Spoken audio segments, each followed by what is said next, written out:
Ang ilang pamilya at magkakabarkada naman pinili munang mamasyal habang hinihintay ang Pasko.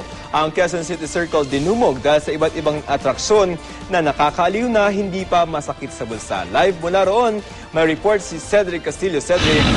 Joseph, kitang-kita mo naman sa paligid ko para mga kabatch ko lang, para mga ka-generation ko lang. Aminin man natin o hindi, tuwing sasapit ang Pasko ay marami sa atin ay parang nag-feeling mga bata ulit. Hindi natin maiwasan na maramdaman yung pagkabata, lalong-lalo na dito sa mga lugar na kinatatayuan natin sa may Quezon City Circle kung saan matatagpuan ang isang theme park. Kaya talaga makikita natin ngayon ang daming mga tao, mapatanda, mapabata, pila-pila ngayon para makapasok doon sa theme park kung saan maaari sila mag-enjoy doon sa iba't ibang mga rides at gaya nga nabanggit mo ay sa murang halaga lang para ma-celebrate din nila itong pagdating ng Kapaskuhan na ilang more than 2 hours na lamang ang hinihintay natin. At sa palibot din nitong Quezon City Circle ay matatagpuan natin ang iba pang mga tindahan at mayroong mga nagtitinda ng mga lobo, mga souvenirs at syempre hindi mawawala yung tindahan ng mga pagkain. Speaking of pagkain, mayroong payo ang Department of Health para sa mga nagbabalak na kumain ng marami ngayong gabi para sa kanilang celebration ng Noche Buena. Sa bangketang ito sa Quezon City, nakaset up na ang tolda at full volume na ang mga speaker. Ang hinihintay na lang kung ano ang pagsasalu-saluhan sa Noche Buena. Pero sa paligid-ligid pa lang, napakarami ng pagpipilian. Nariyan ang ihaw-ihaw, pritong manok, street style, gulay na pansahog at syempre karneng baboy. Samahan pa ng sariwang buko para di lang tubig ang panulak. Si Bochok, aminadong tuwing bisperas ng Pasko, labo-labo ang inilalaman sa tiyan. Lechon. Pero pag sa amin lang, mga manok lang, ngayon, pansit, spaghetti. Ano ba? Marami. Ang pangalan niyo, Bochok? Opo. Ngayong gabi? Bochok. Bochok talaga, sir. Ngayong gabi, Bochok? Bochok na. Samahan pa ng masayang pamilya at angkop na lagay ng panahon, mering-meri raw talaga ang sikmura. Pag kumakain malamig, ginagalang kumain. Kahit wala ng electric pan. Tipid na tipid man o sandamakmak na putahe ang handa. Hindi raw pwedeng palampasin ng marami ang bisperas ng Pasko nang hindi nabubusog. Bawal raw ang KJ at tablado muna ang diet. Kain lang ng kain kasi hindi nila makakain kinabukasan yan eh. Paminsan lang yan.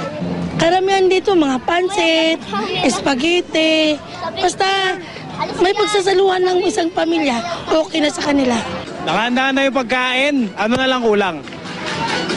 Hindi alak. Patay tayo dyan. Pero payo ng Department of Health, hindi masaya ang celebration kung ito na pala ang katapusan ng maliligayang araw. Tandaan, ang hindi tamang pagkain ang isa sa mga sanhi ng heart attack at stroke. That's a chronic process. So anytime pwedeng mangyari yon. Hindi lang sa Kapaskuhan. Pag hindi talaga tayo nag-ingat sa kinakain natin. May tinatawag tayong holiday food binge. Ibig sabihin nun, yung sobrang pagkain natin ay magbibigay sa atin ng karagdagang timbang. At pag hindi tayo naging maingat, yun ang bagong timbang natin sa pagdating ng bagong taon. At kung taon-taong ganon, mapapansin nyo, pabigat ng pabigat yung timbang natin as we grow older. Paalala pa ng DOH, malaki ang pinagkaiba ng kain para makapagdiwang at eat all you can tuwing Kapaskuhan. Oo nga raw at iisang gabi lang ang Noche Buena o dalawa kung isasama ang Medianoche. Pero hindi raw biro ang maaaring epekto ng todo lamon sa mga okasyong ito. Yung pagkain ng masarap, yun ang magiging bago mong norm. Oo, yun ang magiging bagong, hanap-hanapin mo na yun. So, control lang. Ang rule of thumb, pumili ka na ng 2 o 3. Ngayon, huwag mong piliin yung parati mo nang nakakain sa pang-araw-araw. Bukod sa pagkain ng wasto at tamang dami lamang, ilang tips pa ng DOH. Ang pagnguya ng dahan-dahan para hindi na maenganyong mag-round 2. Uminom ng maraming tubig para malinis ang asin na galing sa pagkain at mag-ehersisyo ng regular gaya ng pagsayaw ng Gangnam.